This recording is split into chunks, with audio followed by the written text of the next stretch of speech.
Good afternoon, Nigerians. A very happy weekend to you, and you're welcome to another edition of Editors Forum on Galaxy Television. I am Layo Shobo Folorun Shaw. As always, we bring you issues on the front burner during the week and have professionals in the journalism field analyze them and give solution-driven discussions in order to move our nation forward, and of course to also enlighten the audience, make us more educated about what is going on around us. And today will be a very great one. Of course, I have guests with me in the studio, and I am also expecting another. And I hope this will not be like the previous week where Lagos showed me particularly and my other guests that was supposed to be on the show, the Lagos Shege. I mean, there was traffic jam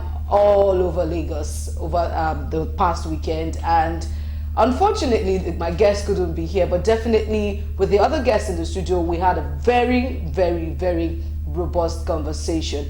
And of course I also had my unfair share of the traffic jam, so I couldn't even complain about my guests not being here. But I hope today will not go that same way. We'll have I'll have my guests fully in the studio, and we'll also be having a very, very wonderful conversation. All right, I'm running through the events that happened during the week. Of course, the past week, the president and some delegates attended the COP28 summit in Dubai, which will be our major focus today, looking at the impact, the effect on Nigeria, and matters arising, of course, because there are a lot of reactions that have spurred from that event, and then every other thing. So we'll be looking at that. But the past week started quite on a very dark note for Nigeria. Yes, as a drone attack killed over 80 people, civilians, residents in Tudunbiri, in the Igabi local government area of Kaduna State. First, the Nigerian Air Force denied responsibility, saying it didn't carry out any attack. And then the Nigerian Army came forward to take responsibility and say it was an accident. And over the week, there were updates, apologies being tendered by the Chief of Army Staff to the residents, NEMA taking relief materials, the president, condoling the victims, and then every other thing that followed. We will be giving a quick reaction to that, but before we get there, I'll also run us through some other things that happened during the week. Now, on Tuesday, we had the Nigeria Labour Congress, NLC, talking about the commencement of negotiation of new national minimum wage in 2024. And this, they said, will be based on the prevailing cost of living in the country. Of course, inflation is very, very high.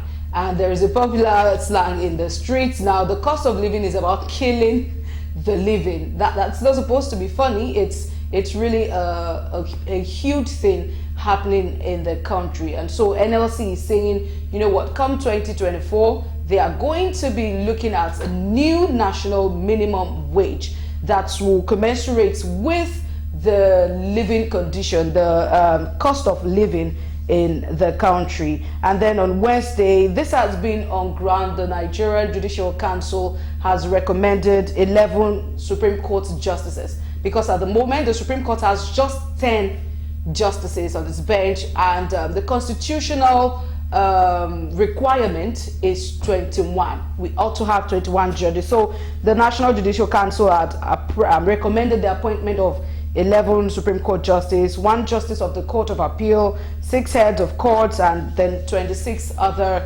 judicial officers. Well, on Friday, moving fast to Friday, the Group Managing Director of the Nigerian National Petroleum Company Limited, NNPCL, Mele Kyari, was raising an alarm that there are over 4,800 illegal connections on the pipelines of the corporation nationwide. And he stated something that one thing remains very abnormal in the nation, and that is the engagement of non-state actors to protect, the assets of the state. Talking about pipeline vandalism in the Niger Delta region. All of this and more happened during the week. And quickly, before I introduce my guest, let's go on a short break, on a commercial break. When we return, I will be introducing my guest and we'll do quick reactions to the topics at hand. We'll be right back. You're welcome back. It's still Editors Forum on Galaxy Television. And so before, during the break, there was actually a conversation in the background. So I think we should take it from there. And of course, introducing my guest, I have Mr. Soya Oni. He's an editor at the Nation newspaper. And of course, as I said earlier, I am still expecting my other guest. And hopefully, this is not going to be a Lagos palaver today. So good afternoon, Mr. Soya. Thank you so much for being here. Okay, so to the conversation during the break, you were saying actually when I was talking about the NNPCL raising alarm, and you said shame. I said shame. It's actually interesting that we are talking of a major strategic national asset like the pipelines, on which the nation's entire forex earnings accounting for almost 90% is anchored, being sabotaged at such levels without the security agencies actually declaring war, outright war. Over 4,800 illegal connections. And when you hear all the big battles between the Navy and the private contractor hired by NNPC to protect those pipelines, you just want to wait for Nigeria. In the first place, we knew what the situation was before whatever its name was called. Yes, the security service. We were struggling to do 900,000 barrels of crude per day for a nation that once could produce 2 million barrels a day. As a matter of fact, if you look at our budgets past, previous budgets, you find that for most of the previous years' budgets were anchored around 2 million barrels of crude production per day. But for whatever reason, due to sabotage, all manners of things happening in Nigeria Delta, it plumbed to 700,000 to 800,000 barrels of crude. All the various increases in price in the Italian market could not take advantage of them because we simply could not produce. Today, OPEC's target, OPEC's allocation is about, I think, about 1.6, 1.7. We couldn't even meet OPEC target for a major oil producing country, a major OPEC. And our economy is dependent on it. Successive governments would simply not do anything about it until somebody now brought in private contractors to man those pipelines. And then from that time till now, production seems to have There's been progress. And now, you are beginning to find a lot of tough war between the private contractor on one hand and the naval authorities on the other hand. I think the whole thing looks laughable. Where was the Nigerian Navy before these people were brought in? You see, we can decry and say all manners of things about the fact that Nigeria has gone to that level. But the question is it not shameful that even Nigeria, the naval authorities can, that they are making a lot of noise about the whole thing? It was because they failed in the first place. That we are talking about the state in which we are found. One thing that even bothers me most times is, okay, if we could have as much illegal connections like this, and illegal refineries operating, then what stops us having legal working refineries and connections in the nation? Now, that's a very interesting question. I've had a lot of people say that if you have so many illegal refineries, I mean, why don't you convert them to? The question is, will you buy a product from that? No, maybe not convert the illegal ones, but then if illegal could, even appear in that sphere, then what is stopping us from having the legal ones stemming from maybe the government or maybe a private agency that is recognized? It's an old story. One, the finance business is a margin business. The returns on investment is not huge as a direct perspective for oil. So it required a lot of planning to get new finance on board. I agree that government ought to have done a lot of things before now, which they didn't do, and that's why we are where we are now. But if you are looking at the private refinery itself is just like a paint industry. The technology is fairly well known. What is refining? It's just cracking, distillation. Okay? So all those ones taking place in Niger Delta is because the technology is fairly quote unquote simple. You can crack these things and distill all kinds of things. But the thing is that they are not of the grade that of the industrial grade. And if you allow them, what will happen is that many cars will break it down. Yes. But the truth of the matter is that federal government, for whatever reasons, they lower their guards, and all manners of things have happened in the sector because first they fail to take into consideration the interest of the Niger Delta stakeholders, and because as a kind of fight back, okay, they went on deliberate sabotage to the point that at a point you couldn't even produce enough, and even our refineries couldn't even maintain the usual Nigerian factor of not maintaining things. Buy an asset, but it's no guarantee that those assets will get working because somewhere along the line, monies are voted to keep them working, but those ones who are supposed to keep them working, they divert the money somewhere. So that's where we are today. Well, Mele Kyari was promising on Friday. He appeared before the House of Reps committee and was saying the Port Harcourt refinery before the end of the year will be up and running, and the one in Kaduna before the end of 2024 will be up and running. So we hope to see this progress. Of course, there has been talks and talks and talks about this for a long time. The issue is that we've had that before. Okay? So this is not the first time. Exactly. And even the much hyped Dangote refineries, the president, the immediate past president, when they commissioned it, and we're told it was all ready to go. What do we even say to that, or do we just skip that? Because let's just skip that because it's the less of that is said, the better. Exactly. Okay, let's move to the Kaduna bombing. A very sad situation. But before any attack could be launched, there must have been surveillance. There must have been intelligence gathering, information, confirmation. So to call this attack an accident, is that not a question on the professionalism of the Nigerian army? With due respect, I would say no. War is bad business anywhere, any day. Unfortunately, we are fighting an unusual war. Unusual in what sense? An internal war. Okay. You are not fighting external aggressors. You are fighting your own citizens who have decided to behave badly. Okay? So there's a difference between internal security and an all-out engagement with the foreign enemy. So the tools are different. Unfortunately, because the capacity of the police and all the various internal security agencies have been completely depleted, you now have to bring in the army to quell what is ordinarily an internal dissent. That itself is an anomaly. Okay? That's the root of this problem. Now, to go back to the issue of whether the army failed or they did things wrong, well, anything like that is always a bad business. Look, the military obviously acted on intelligence. But intelligence all over the world, they are not always 100% foolproof because you require men on the ground to supply the very, very vital details and then a bit of technology too. Then you put them together before you launch out. Now, I suspect that even the emir of that place admitted that there were a lot of bandits around operating in another area. Somehow, many of them have become embedded in the community. In this community. And that is the problem. Just ask yourself, we've been fighting this war for more than a decade now. Are these not Nigerians? Now, the bandit does not carry a label on his head that will allow the military to know who is the bandit or not.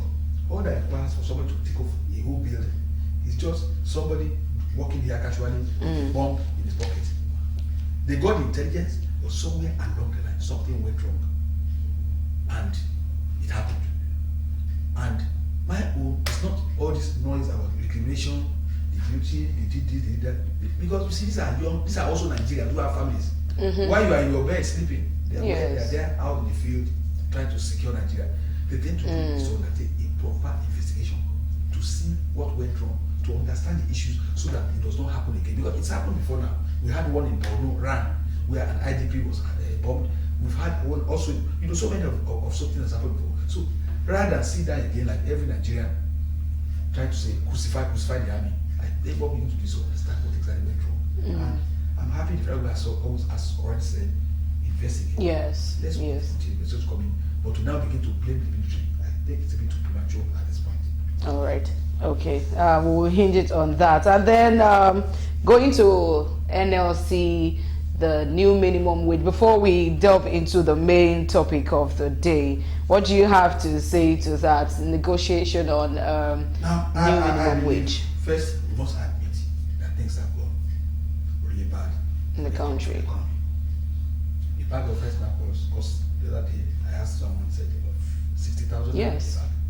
And we are moving. We are in December already. We are going towards the Yuletide season, and things will also go higher. So transport costs also are gone. So when you put all of this together and you consider the fact that this current minimum wage 30,000 was fixed several years back, ordinary, that itself demands a thorough review. Okay, demands action by the government and the NLC to sit down together and iron out something that will at least address the needs of these people. Okay, so on that premise, I agree absolutely. Of course, a lot of things have happened in the same time. This absurd in particular, they brought a lot to more or less liberalize the economy. They removed subsidy, and secondly, the forex market also was liberalized. In an import-dependent country, you could say, you could argue that those policies have become necessary in the context of the reality that the economy has found itself. We're not earning forex, and some people are making a kill from the limited forex that we had. So government had to find a way to ensure that that margin of arbitrage, that fuel corruption that created a merchant class who do nothing but just trade in naira, they have to be wiped off. So the government went to move towards that. Unfortunately, like everything Nigerian, it has not worked perfectly the way we wanted it. That today you still have that margin arbitrage still there. But you will also agree with me that it has also helped the government to first and foremost free itself of releasing more money to states. Now that's why no issues of salary delays in the states, because federal government is able to earn more, because our major revenue, oil, comes in dollars. So they're able to earn far more in naira terms. So that has helped in one side. But the reality on the other side of the economy is that things are not hard. Very, very hard. So what do? Yes, you have to engage labor to see how you can find a kind of a balance.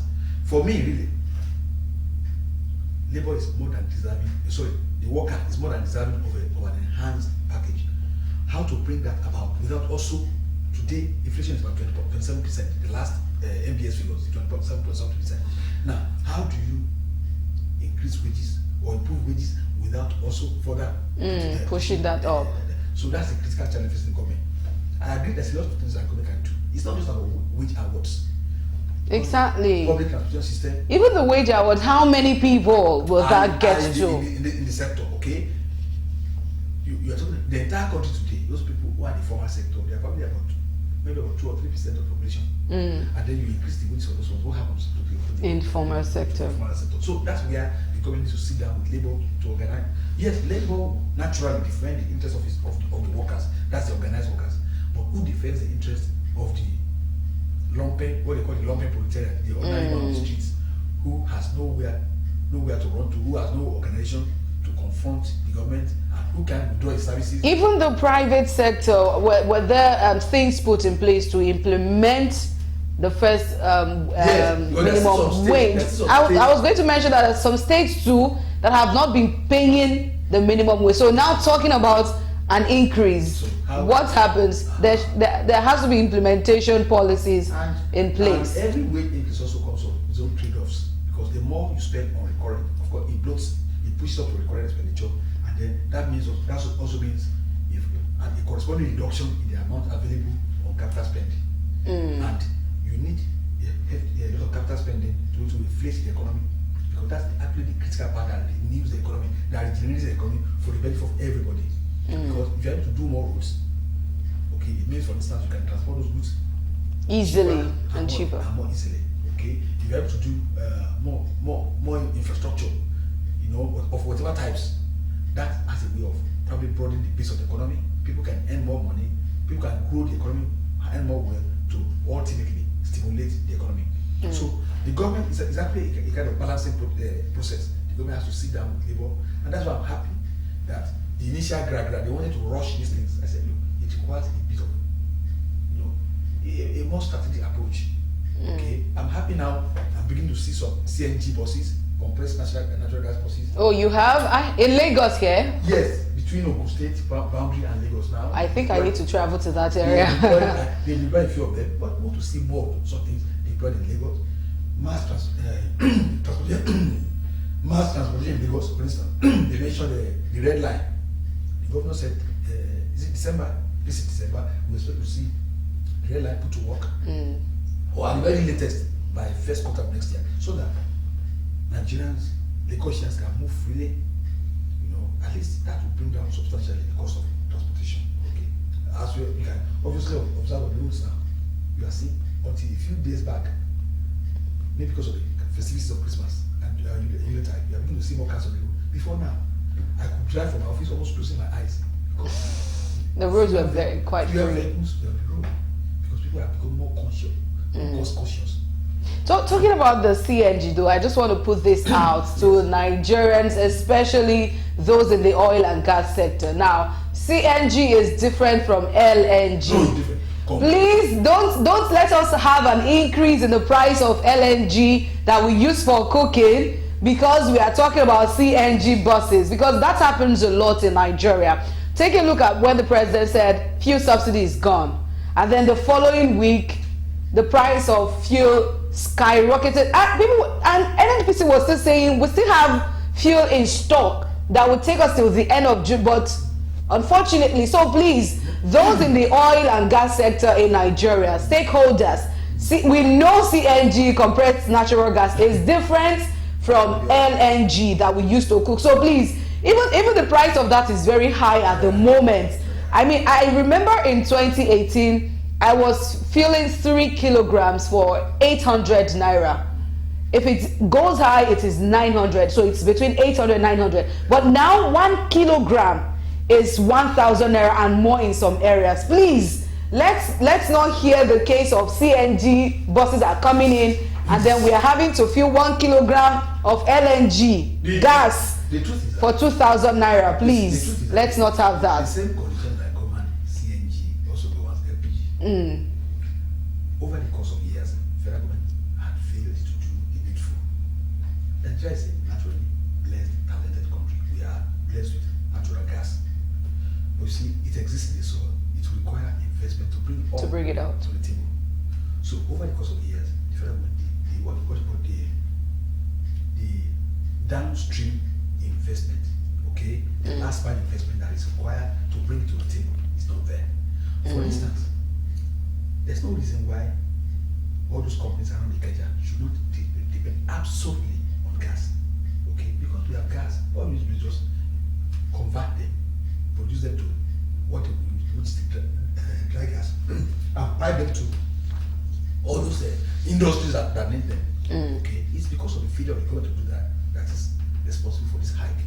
Otherwise, Nigerians are been talented in that area. It's an area the government. And I think when these people are discussing their palliatives or wage increase, they should put on the table how to actually harness our resources in that area so that we take the pressure off petrol. You do not run a 21st century economy on petrol. Today the world is switching to technology more. No, away from hydrocarbons.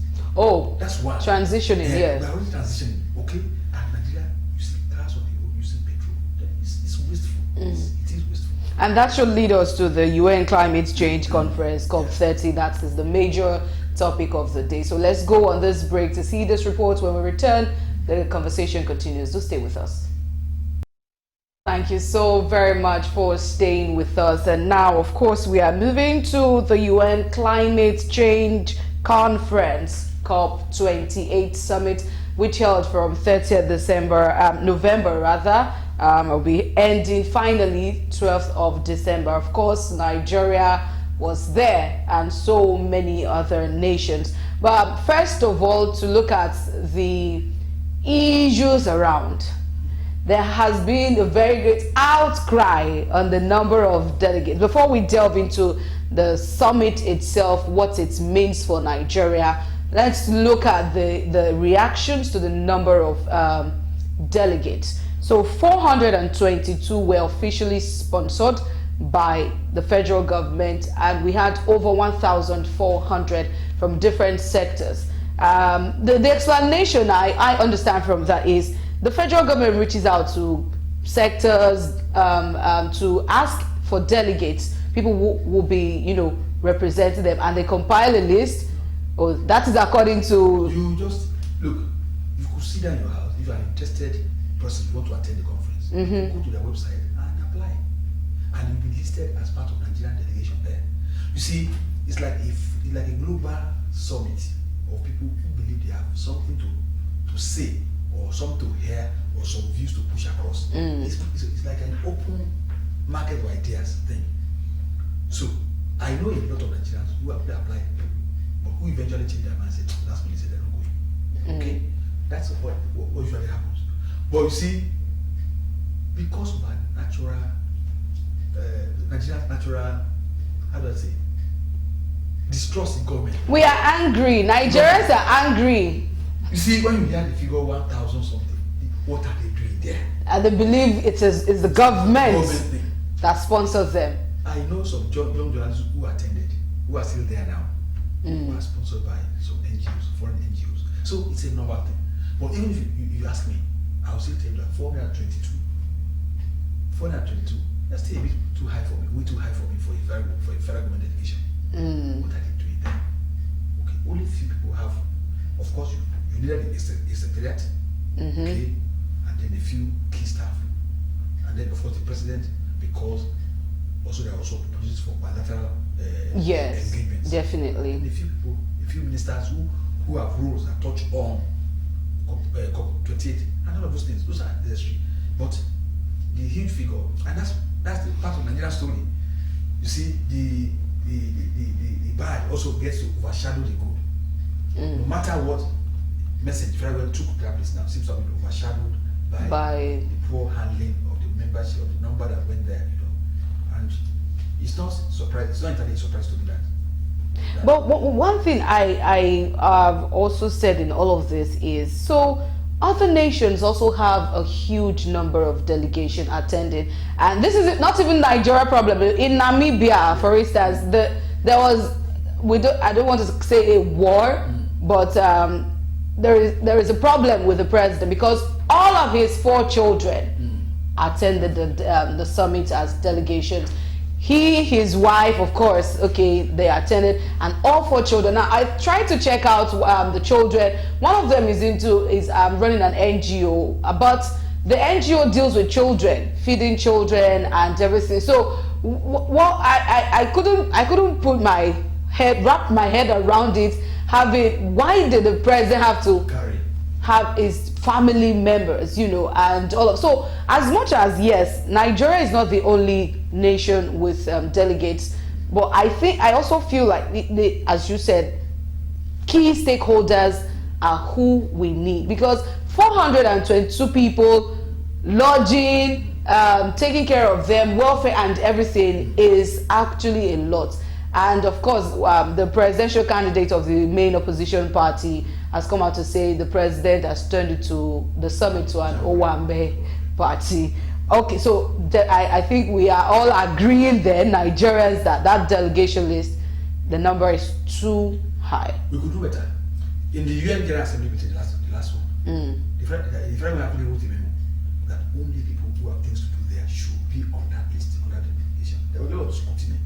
But this one, I don't know what happened. There seems to be the kind of controls that there in the other meeting, that's a UN General Assembly meeting. It seems to have been lost in this one.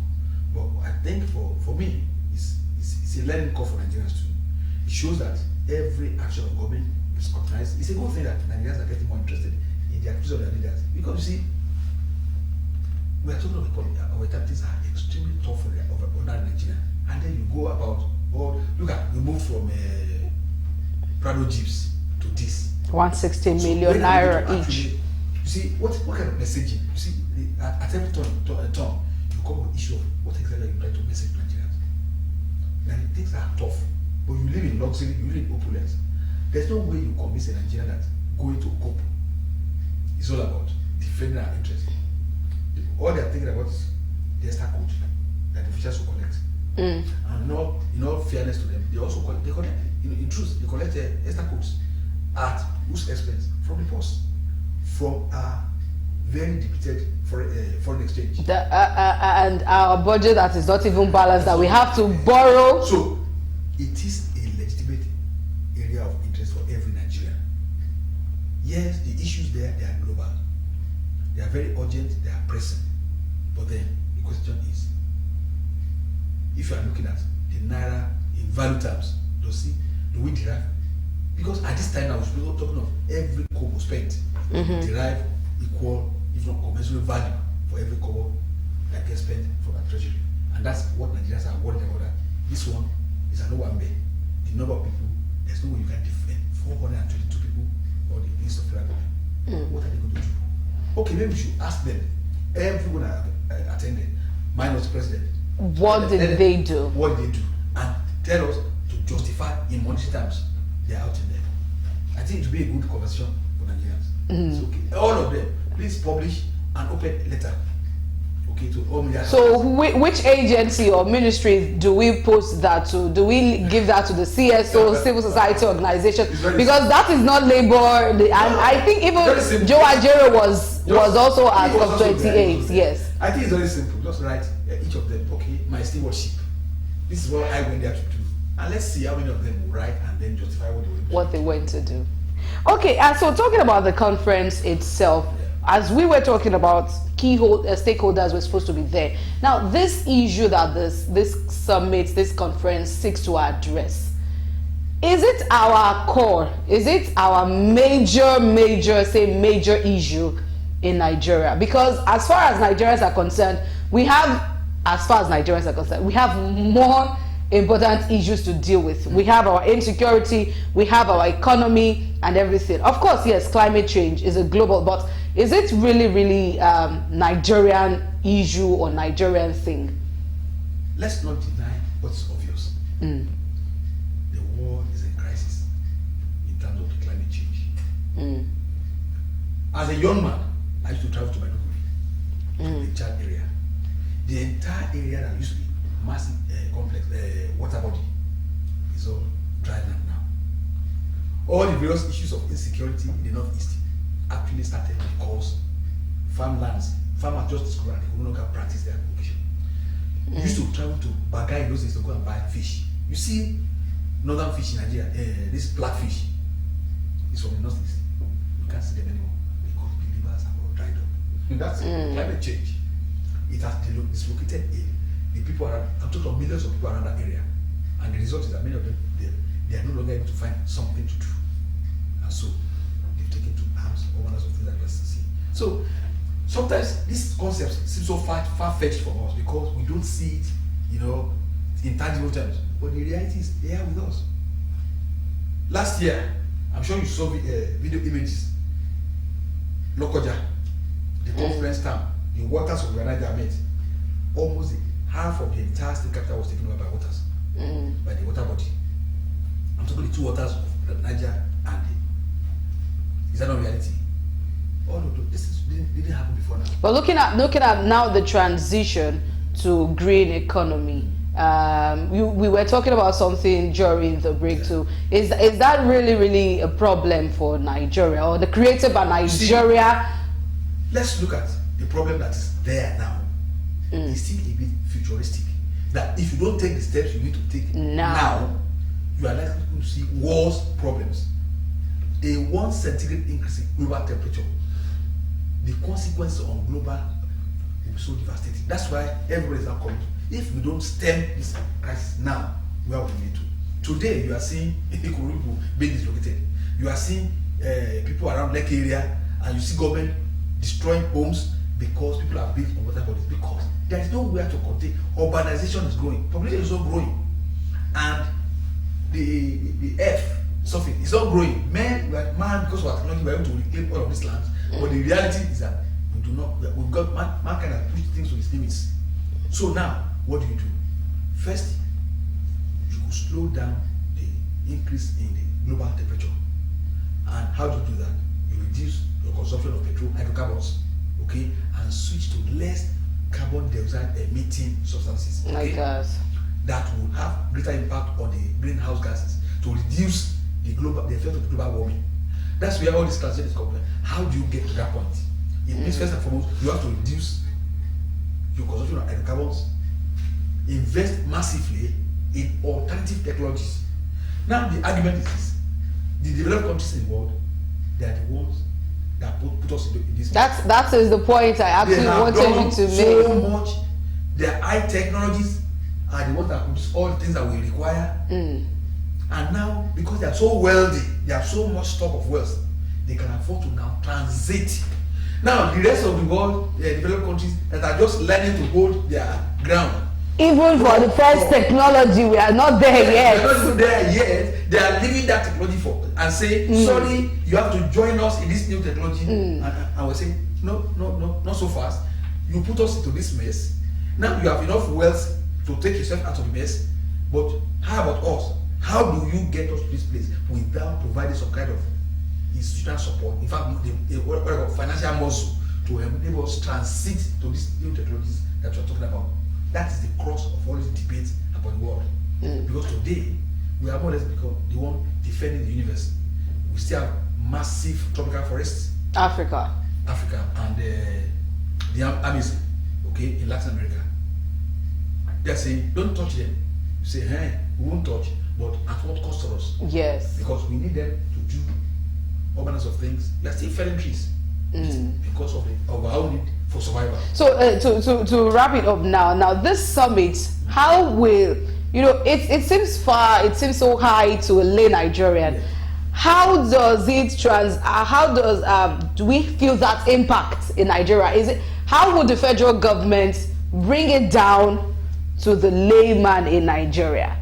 Talking about no felling trees, this and that, green economy. They have gone there now to have discussions to talk about financing, but bringing it down to the nation. That is the point of leadership. Okay. Now I'm sure years before now you had all these campaigns about stop felling trees, stop using charcoal, stop using. But you see, you can't stop them from using charcoal without providing softer alternatives. For instance, you can't stay in your house now and rely on the public to even boil your. You see, so you must. Formerly, we used to have time. Okay, so from so and so time there will be power supply, but now we don't even know when. You must have gas standby, gas and carbon. So all of those things, federal government needs to also fast track the process. You see, you can talk to people, but if you don't provide, go to the village and tell them not to use or not to go to factories to use firewood. What are you providing in replacement for firewood? If you don't have replacement, they are there again to fell those trees. So those are the issues that the government needs to work upon. So you can make all the noise, the right noise, without appropriate policies to address these things. You will not get anywhere. The woman in the village does not need. It's not the firewood she loves. No, it's not because she was so much in love with firewood. But there is no alternative. She wants to cook her food. If, for instance, there's a hot place that you can give to her, that she puts her pot in. And then there is constant power supply. And she will. I mean, people in the village now they use mobile phones. Okay. All right. Thank you very much, Mr. Sayoni, for being here. It's been a very great conversation. Thank you so much, Nigerians, for joining us. I definitely believe that you have picked one or two. And to the federal government and the stakeholders at large, we have had this conversation. There have been points raised and you know what to focus on. So please ensure you do that. And together, Nigeria will be a very wonderful place. Do join us again on Saturday next week on Editors Forum. I am Layo Shobo for Lauren Shaw. See you then.